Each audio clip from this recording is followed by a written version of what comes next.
사도행전의 29장의 주인공입니다. 우리 옆에 사람에게 한번 나눠보세요. 사도행전 29장의 주인공은 우리입니다.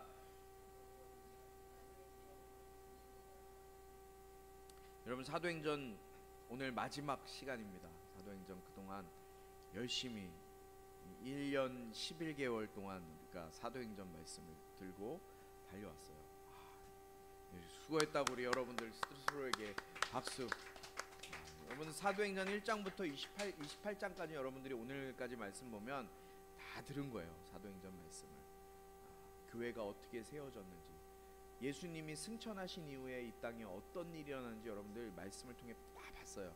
그리고 29장은 우리가 써나가야 될 성경 말씀이에요. 앞으로 우리가 써나가야 될 말씀. 우리가 지난주에 바울 일행이 몰타 섬에서 3개월간 겨울을 다 지냈죠. 겨울을 지내고 이제 이른 봄이 됐을 때 알렉산드리아에서 온 배를 타고 디오스구르라는 별명을 가진 배였다 그랬어요. 배 앞에 뭐가 있다 그랬어요? 쌍둥이 신 형상을 만든 그 형상을 갖고 있는 그 배를 타고 로마 본토에 도착을 하게 됩니다. 바울이 로마에 온다는 소식을 로마에 살고 있었던 많은 그리스도인들이 듣고 그리스도인 형제들이 로마를 맞이하기 위해서 로마에서부터 80km나 떨어진 이 아비오 광장과 새 여관이 있는 곳까지 바울을 맞이하러 환영하러 오게 돼요. 이 로마의 남쪽에 위치해 있었다 그랬어요. 아비오 광장이. 근데 이 아비오 광장은 어떤 곳이었어요? 원래 의미는 로마의 장군들이 전투에 나갔다가 전쟁에서 승리하고 돌아오면 개선 장군으로서 이 아비오 광장을 들어가서 이 아비오 광장에서 승리 축하 파티를 벌이는 곳이 바로 이 아비오 광장이었어요. 그런데 바울은 어떤 모습이었어요? 지금 바울은 죄인의 모습, 죄수의 모습으로 보잘것없고 형편없는 모습으로 이 아비오 광장에 들어가고 있어요. 그러나 바울이 겉의 모습은 형편없고 부족해 보일지 모르지만 그의 진짜의 모습은 어떤 모습이었어요? 예수의 이름을 들고 세계에 그 예수의 이름을 증거하고자 하는 그 모습을 가지고 정말 개선 장군처럼 그 아비오 광장을 향해 걸어 나가는 것을 보았어요. 여러분, 겉으로 보기에는 우리의 신분이, 우리의 겉모습은 초라해 보이고 연약해 보이고 아무것도 아닌 것 같아 보일 수 있을 거예요. 그러나 세상의 가치관과 하나님의 가치관은 너무너무 달라요. 그렇게 초라해 보였던 바울을 통해서 하나님은 지금 우리에게 복음이 전해졌어. 여러분은 로마에서 지금 우리나라까지 몇 시간이 되는 줄 알아요? 12시간 이상 걸려요. 14시간 정도 비행기를 타도 그렇게 오래 걸리는 그런 곳에 있는 우리가 예수님에 대해서 듣고 예수 그리스도의 이름으로 구원받아 하나님의 자녀가 되었다는 이 놀라운 사실. 그러면 세상의 관점으로 여러분들을 평가하지 마세요. 인간적인 눈으로 볼 때 인간적으로는 커 보이고 있어 보이고 멋져 보이고 자랑할 것만 가득해 보일 것 같은 그런 모습일지라도, 비록 초라해 보이고 부족해 보이지만 아무리 작고 초라한 인생일지라도 그 사람 안에 예수의 이름이 담겨 있다면 주님은 그 예수의 이름, 그 사람을 더 관심 깊게 보시고 사랑의 눈으로 그 사람을 사용하신다는 것을 여러분들이 기억할 수 있길 바라요. 여러분, 지금 자신의 처지와 이 상황에 좌절하고 낙심하지 마세요. 우리가 붙들어야 될 건 뭐예요? 결국 예수 이름밖에 없다는 거예요. 예수 이름으로 살아갈 때 주님의 이름을 붙드는 자를 주님께서 사용하시는 것을 기억할 수 있는 저와 여러분에게 축복합니다. 우리 피곤하신 분들 많이 있는 것 같아요. 좀 자리에서 일어나 봅시다. 다 일어나 보세요. 첫 시간부터 이렇게 바로 자면 안 되죠. 우리 옆에 자 몸을 좀 풀어보세요. 이렇게 찌뿌둥한 몸을 좀 푸시고, 너무 졸리고 눈이 막 감기면은 여러분, 눈꺼풀은 천하장사도 이길 수 없어요. 눈꺼풀이 내려오면 그냥 뒤에 조용히 나가서 서서 예배 드리셔도 돼요. 이렇게 몸을 허리 돌리기도 좀 해보시고, 허리도 돌려보시고, 목도 이렇게 좀 꺾어보시고. 네, 좀 어느 정도 잠이 달아나셨죠? 졸리면은 저기 뒤에 나가서 그냥 서서 예배 드리세요. 내가 이겨보겠다, 이 눈꺼풀 이겨보겠다 그러고서 참고서 이렇게 막 이러고 있지 마시고 그냥 졸리면 나가서 서서 예배 드리다가 또 잠이 깨면 들어오고 하시면 됩니다. 오늘 이 사도행전 마지막 부분이에요. 마지막 부분. 얼마나 이 여러분들 마지막까지 달려왔어요. 이 마지막까지 졸면 안 되겠죠. 바울이 로마에 오기까지 정말 많은 어려움들이 있었어요. 얼마나 많은 어려움이 있었는지 우리는 잘 알고 있어요. 죽을 고비를 여러 번 넘겼어요. 한두 번 넘긴 것이 아니라 여러 번 죽을 고비를 넘겼어요. 매도 많이 맞고 배 파선에 대한 위험도 있었고 독사에 물리기까지 했어요. 그렇죠.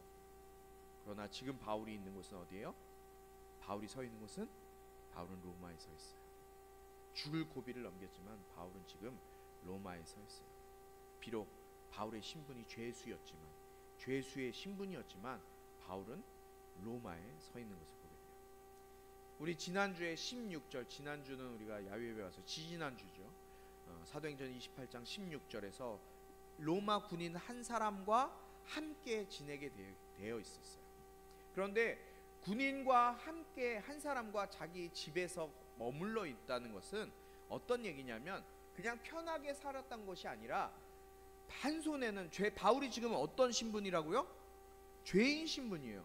그렇기 때문에 군인 한 명과 같이 생활했다는 것은 나라에서 준비해준 안가라고 하거든요. 안가. 나라에서 준비해준 사람이 살 수 있는 집에서 군인의 한 손에는 이 쇠사슬을 찾는데 바울의 손에 한 손에는 쇠사슬을 찾고 한 손은 그 군인의 손에 차서 바울이 어디를 가던가 그 집안에 있던가 무엇을 하든가 항상 그 군인과 함께 교대하면서 두 사람과 세 사람 이렇게 교대하면서 바울을 감시하면서 살게 한 모습이 있어요.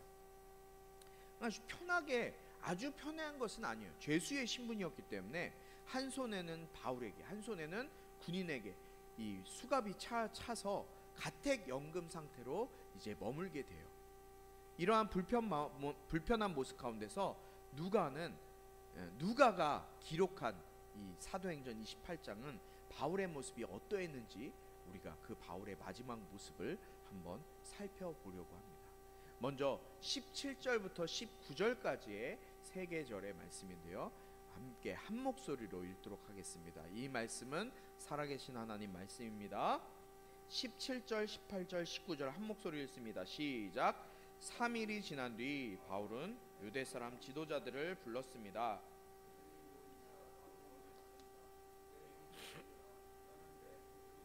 우리 조상들의 관습을 거스르는 일을 한 적이 없는데 예루살렘에 체포돼 로마 사람들에게 넘겨졌습니다.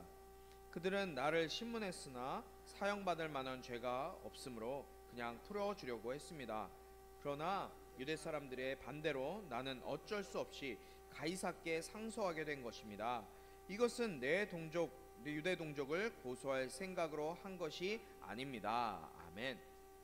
3일 후에 바울이 로마에 있는 유대 지도자들을 자기가 가택 연금돼 있는 자기가 머물고 있는 집으로 초청을 해요. 그런데 바울이 이렇게 그 유대 지도자들을 초청한 이유가 뭘까요? 오늘 이 18절 19절에 그 이유가 나와 있어요. 첫 번째로 바울은 유대 관습이나 율법을 거스르는 일을 하지 않았다라는 것을 유대 지도자들에게, 로마에 사는 유대 지도자들에게 말해주고 싶었던 거예요. 유대 지도자들이 바울을 미워하고 바울을 죽이고자 하는 마음은 뭐 때문에 있었느냐? 바울이라는 사람이 자신들이 믿고 있는 유대 율법을 어겼다, 유대인들의 율법을 없애려고 했다라고 생각했기 때문에 바울을 죽이려고 한 거예요. 그런데 바울은 그런 일을 하지 않았다는 거예요. 앞전에 우리 총독 벨릭스 또 베스도 앞에서 바울이 심판하고 조사하고 이런 것들을 했지만 바울이 죄인이라는 것이 밝혀졌어요? 못 밝혀졌어요? 안 밝혀졌어요? 바울이 무죄인 것이 밝혀졌잖아요. 오히려 아주 유명한 변호사를 써서 바울을 고소하고 바울을 신문하고 바울의 죄를 밝히려고 했는데 바울이 오히려 바울의 죄가 없다는 것만 밝혀졌어요.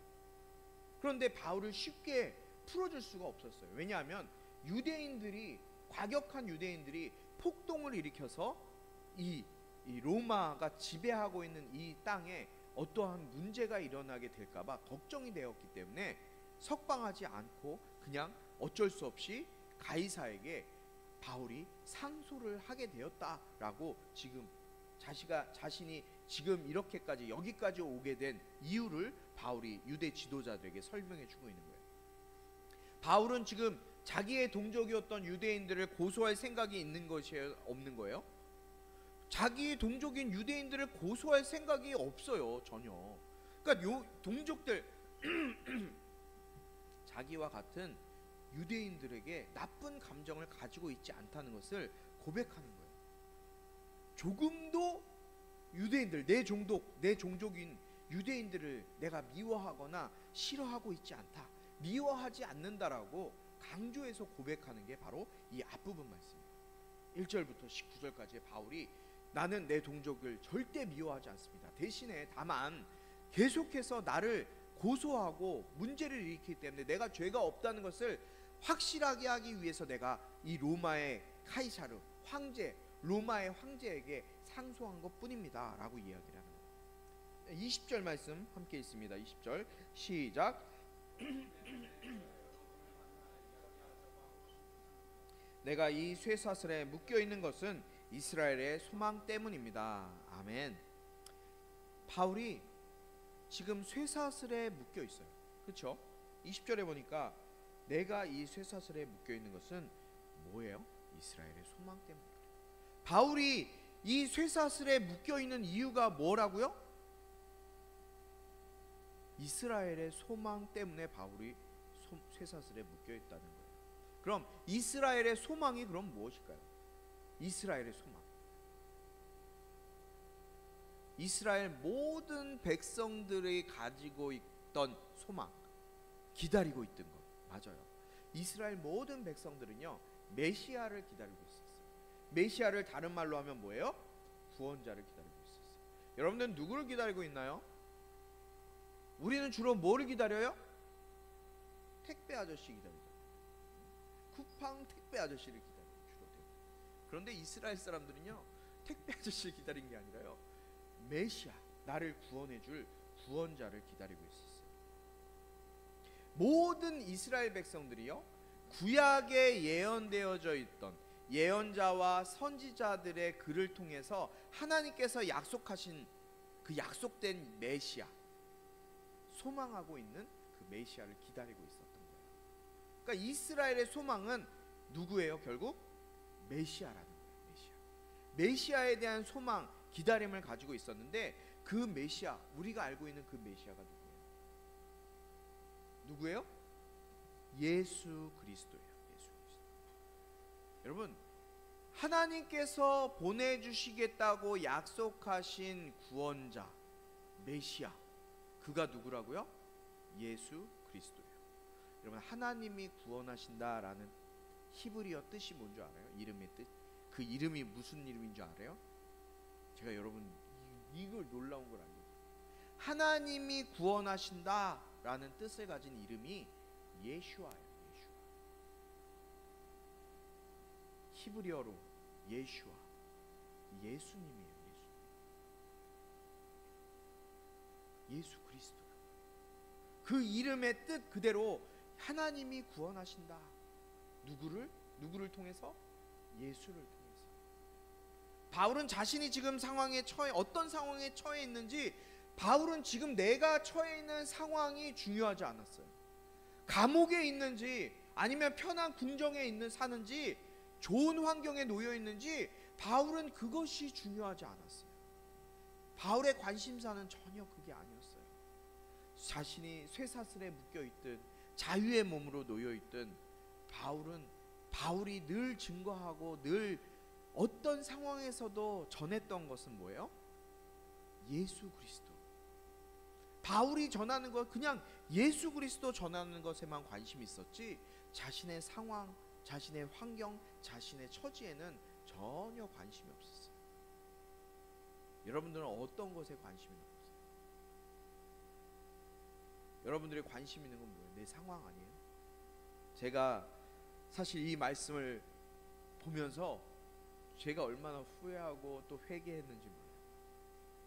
우리 사모는 알 거예요. 사모가 저한테, 은정 사모가 저한테 늘 지적했던 게 있어요. 제가 입으로도 실수하듯이 했던 이야기. 하나님은 왜 나를 여기에 두셔서 완전히 목회에 전념하게 하시지, 왜 이 상담센터 일도 하게 하고 카페도 보게 하고 이 방방도 애들 보게 하고 말이야, 왜 이렇게 하셔서. 제가 얼마나 후회했는지 몰라요. 회개했는지 몰라요. 바울은요, 어떤 상황에 처했든지 그 상황이 중요하지 않았어요. 바울이 중요한 건 어떻게 예수를 전하는지, 누구에게 전하는지, 만나는 사람 누구든 어떤 상황에 있든 바울이 한 것은 그냥 예수 전하는 거였어요. 근데 저도 그냥 내 상황 탓하고 내 처지 탓하고, 왜 내가 이런 상황에 있어야 되지? 다른 사람들은 그냥 목회만 열심히 하는데.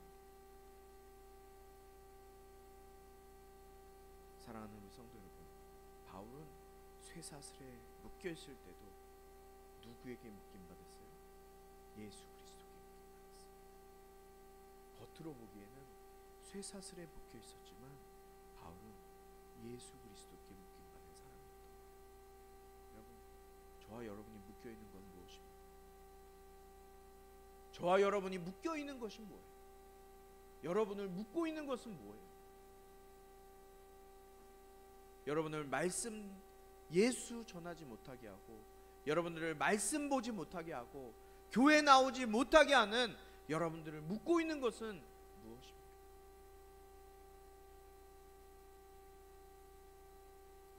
저는 오늘 이 말씀을 보면서 저와 여러분, 우리 예배하는 우리 모두가 오직 예수께 묶여있게 되길 주님의 이름으로 축복합니다. 내가 이 쇠사슬에 묶여있는 것은 이스라엘의 소망 때문입니다. 결국 예수님 때문입니다. 바울은 그냥 예수님께 묶여있는 것, 그것만이 바울에겐 소망이었던 거예요. 우리 21절, 22절 말씀 함께 읽습니다. 시작. 유대 사람들이 바울에게 대답했습니다. 우리는 당신에 대해서 유대로부터 편지를 받은 적도 없고 그곳에서 온 형제들도 당신에 대해 나쁘게 보고하거나 말한 적이 없습니다. 그러나 우리는 당신의 생각을 듣고자 합니다.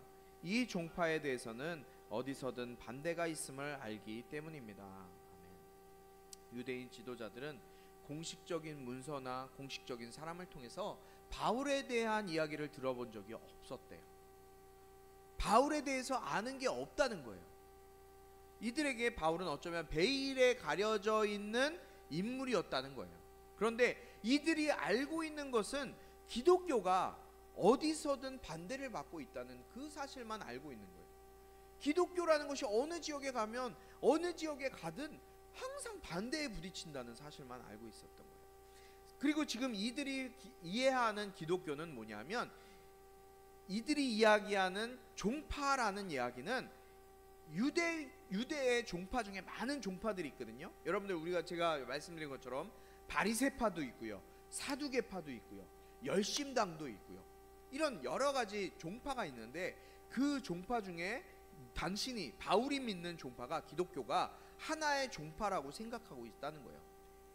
그렇기 때문에 바울을 통해서 지금 이렇게 유대교로부터 핍박을 받고 어려움을 당하고 있는 지금 이 기독교가 어떤 것을 주장하고 있는지, 어떤 것을 이야기하는 것인지 들어보기 위해서 바울을 만나러 왔다고 얘기하는 거예요.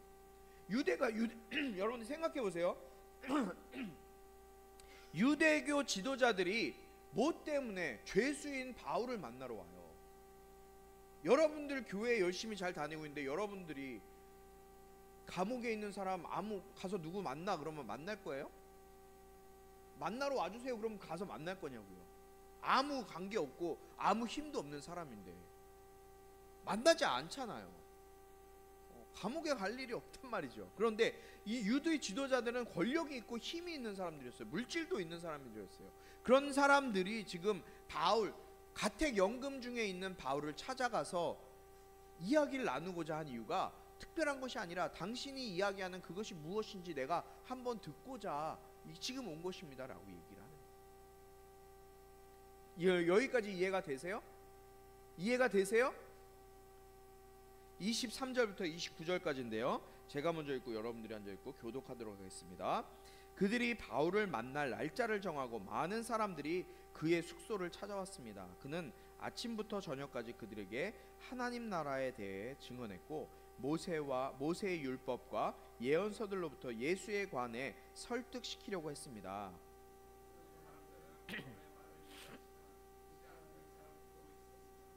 그들이 서로 의견이 엇갈린 채 떠나려 하자 바울이 한마디 덧붙였습니다. 성령께서 예언자 이사야를 통해 여러분의 조상들에게 하신 말씀이 옳습니다.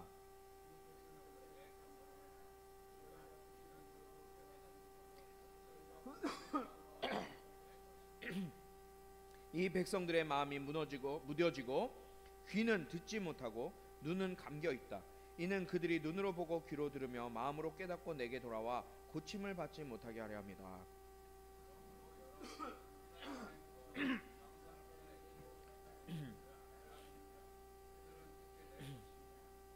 아멘. 29절은 기록되어 있지 않습니다. 많은 사람들이 바울을 찾아와요.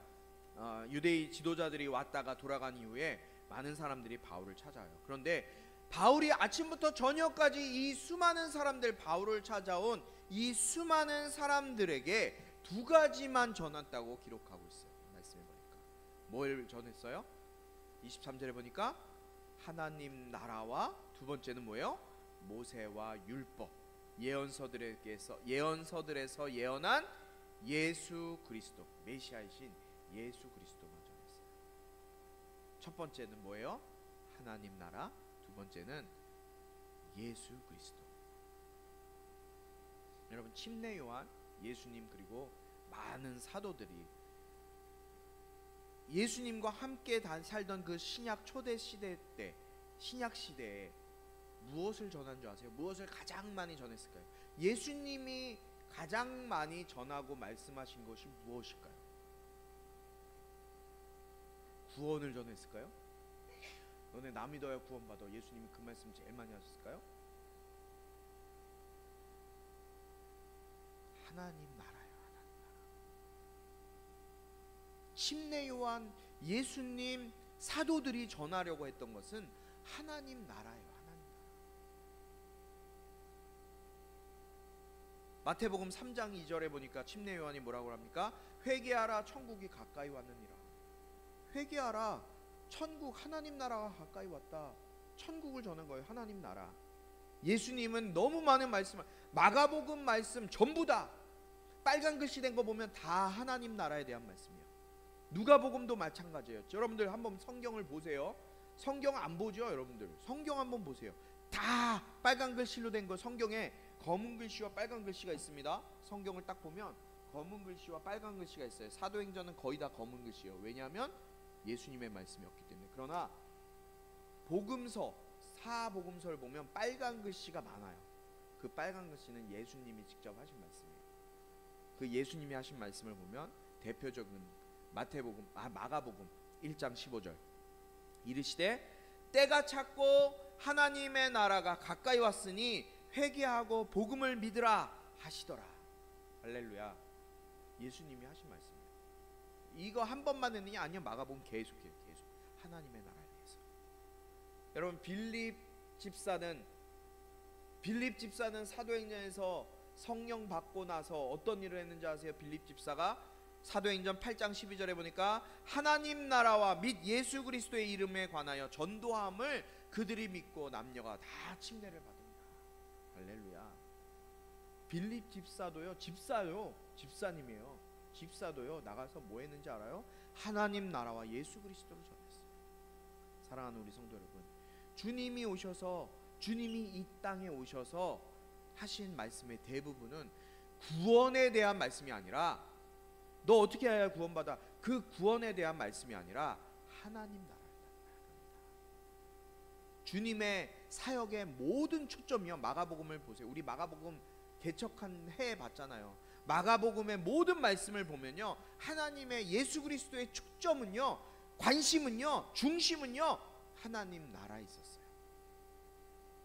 우리의 초점과 제자들의 초점은 어디에 있을까요?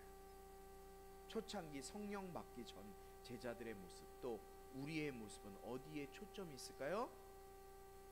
이 세상이에요.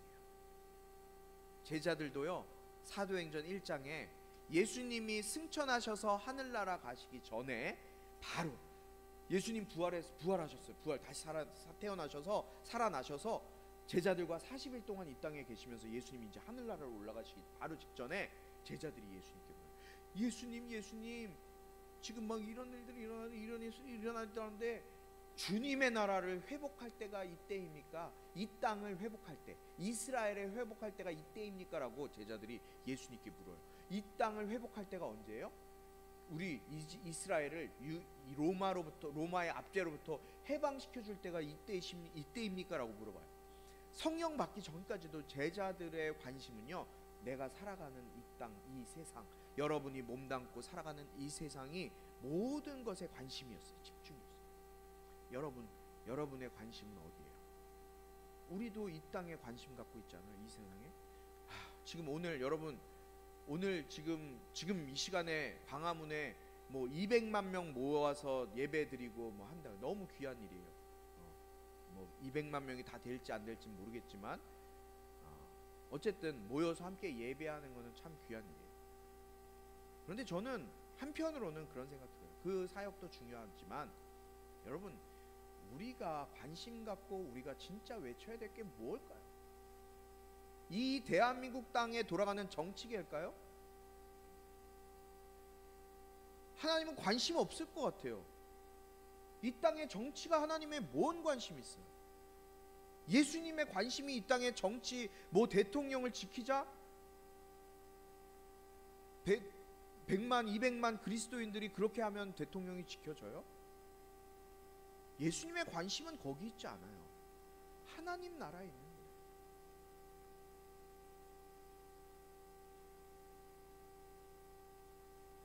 복음의 궁극적인 목적은요, 하나님 나라예요. 하나님의 나라. 하나님의 나라라고 얘기하면 너무나 정의할 게 많아요. 하나님의 나라가 무엇입니까? 라고 물으면 제가 여러분들에게 정의해 드릴 게 너무 많아요. 성경 다 찾아보면 그게 다 하나님의 나라예요. 그러나 간단하게 정리하면요, 하나님이 다스리시고 하나님이 통치하시는 나라가 바로 하나님의 나라예요.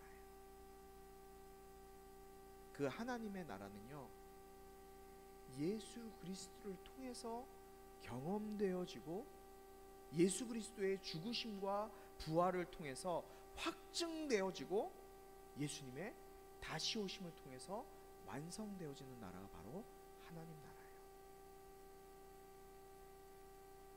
여러분, 주님의 사역, 예수님의 사역의 핵심은요, 하나님 나라였어요. 나의 세상을 내가 다스리는 것이 아니라 나의 삶을 내가 주인 돼서 내가 원하는 대로, 내가 기뻐하는 대로, 내가 즐거워하고 내가 육신적으로 누릴 수 있는 기쁨과 즐거움을 누리는 대로 살아가는 것이 아니라 주님이 다스리는 나라는요, 주님이 왕이 되시는 나라예요. 하나님의 나라를 살게 되면 이런 일이 나의 삶 가운데 일어나는 거예요. 저와 여러분들은 아직 그 나라를 살아보지 못했기 때문에 눈에 보이는, 내가 실제적으로 보이는 그 나라, 이 나라, 육신의 옷을 입고 살아가는 이것만 우리의 눈에 보이는 거예요.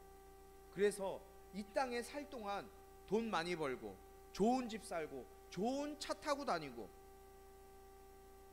그것만 눈에 들어오니 하나님 앞에 나아가고 하나님이 다스리는 나라, 하나님이 주인 되시는 나라를 살아내지 못하고 있는 거예요. 여러분, 하나님이 주인 되시는 나라인데 여러분들 이 자리에 그냥 이렇게 그냥 아무 의미 없이 목사님 말씀 듣겠다고 하면 그냥 이렇게 앉아 있겠어요? 뭐 졸고 있겠어요? 막 하나님이 다스리는데, 지금 하나님이 통치하시는데 졸려 죽겠네, 이러고 있을 수 있을까요?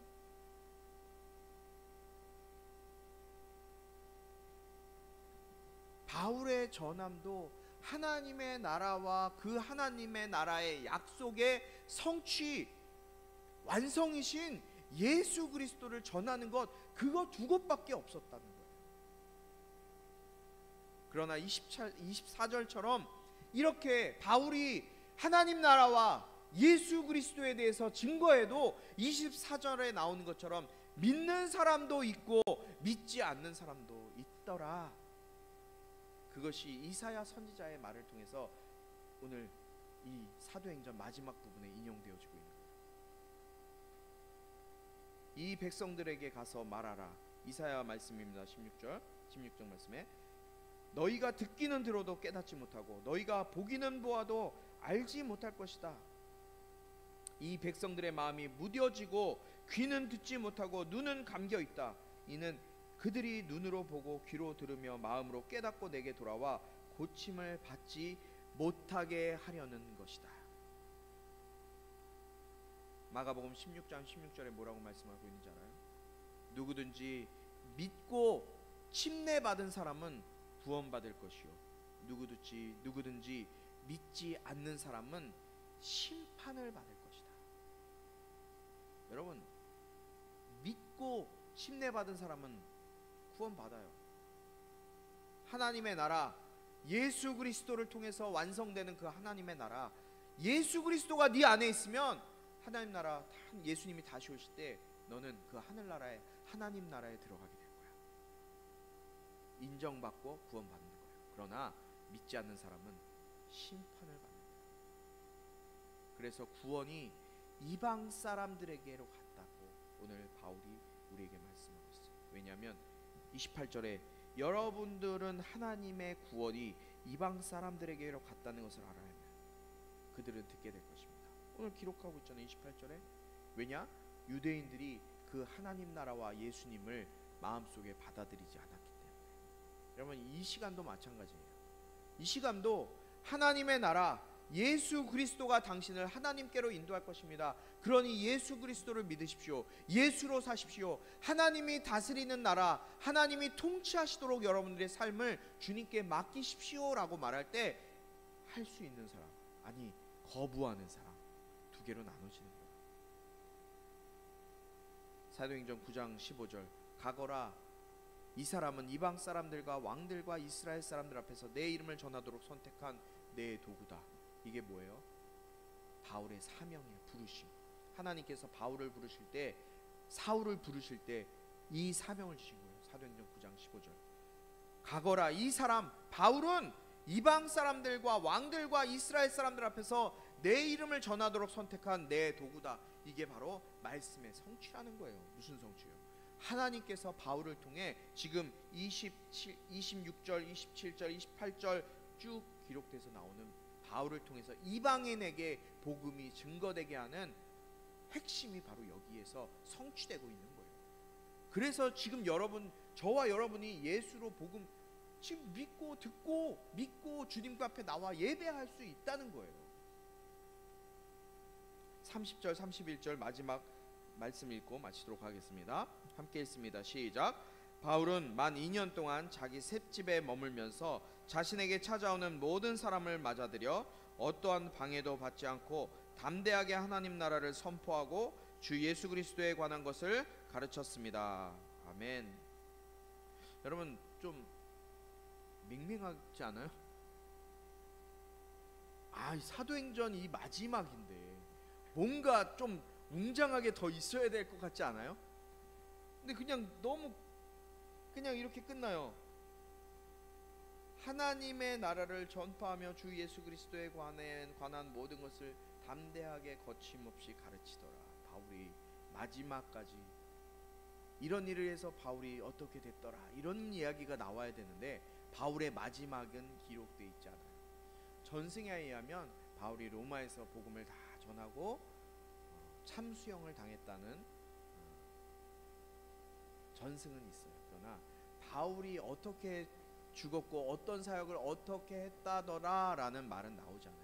단지 오늘 마지막 31절에 하나님의 나라를 전파하며 주 예수 그리스도에 관한 모든 것을 어떻게 해요? 담대하게 거침없이 가르치더라. 할렐루야. 사랑하는 우리 꿈꾸는 교회 성도 여러분, 우리 어린 학생들, 우리의 입에서, 여러분들의 입에서 평생 증거돼야 할 것은 뭐예요? 하나님의 나라와 주 예수 그리스도에 관한 모든 것. 이것이 여러분들의 입에서 담대하게 거침없이 증거돼야 돼요. 지금도 담대하게 거침없이 예수 믿는다고 말하지도 못하고 쪽팔려서 학교 가서 밥 먹을 때 기도하지도 못하는데 어떻게 거침없이 담대하게 말씀을 전합니까? 할 수 있어요. 어떻게 할 수 있어요? 예수 이름으로 할 수 있어요. 예수 이름이면 돼요. 여러분, 바울이 마지막에 자기 어떻게 죽었다고 기록하지 않아요. 누가가 그냥 간단하게 하나님 나라를, 예수 이름을 담대하게 거침없이 선포하더라. 우리 일본 선교 얼마 전에 다녀왔죠. 여름에 열심히 준비했어요. 마음도 먹고 그들에게 무언가, 내가 일본 말로 막 복음을 잘 전할 수 없을지라도 그 사람들, 일본 땅에 있는 그 친구들에게 예수에 대해서 한 번쯤은 좀 전해줬으면 좋겠다라는 마음이 다들 있었을 거예요. 있었죠? 없었어요? 있었죠? 그런 열심을 가지고 우리가 일본에 갔어요. 그 일본 땅에서 잘 전하진 못했지만 어쨌든 우리가 우리의 마음을 다해서 그들에게 복음을 전했어요. 그런데 그 이후에 돌아와서의 삶을 봅시다. 어때요? 한국 사람들에게 복음 전하는 거, 일본 사람들에게는 전했지만 한국 내 친구들, 내 가족들에게 예수 전하고 복음 전하는 거는 너무나 어려워요? 힘들어요?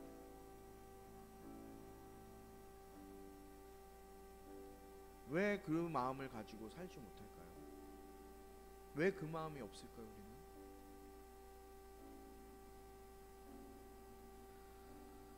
여러분, 오늘 사도행전은요 28장 31절에서 끝나요. 32절도 없고요 29장도 없어요.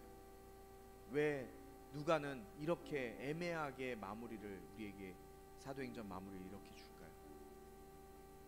저는 그 답은 한 가지라고 생각해요. 대부분의 목사님의 설교들, 다른 목사님들의 설교를, 목사님도 이게 설교 준비하다 많이 들어보거든요. 많은 분들이 이 마지막 부분을 이렇게 얘기하더라고요. 니네들이 그렇게 살아라. 29장, 사도행전 29장은 니네들이 써야 돼. 어떻게요? 담대하게 거침없이 하나님 나라 복음 전하라고. 우리의 사명은 그거 하나예요. 쪽팔려 하지 말고 담대하게 거침없이 하나님 나라, 예수 이름 전해야 너네들의 사명이 끝나. 이게 우리에게 주신 사명이에요. 여러분, 축구 좋아하죠? 야구도 좋아하죠? 운동도 좋아하죠?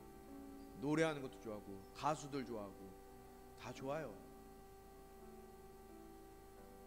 그것 가지고 뭐 하게요? 천국 가서 축구할래요?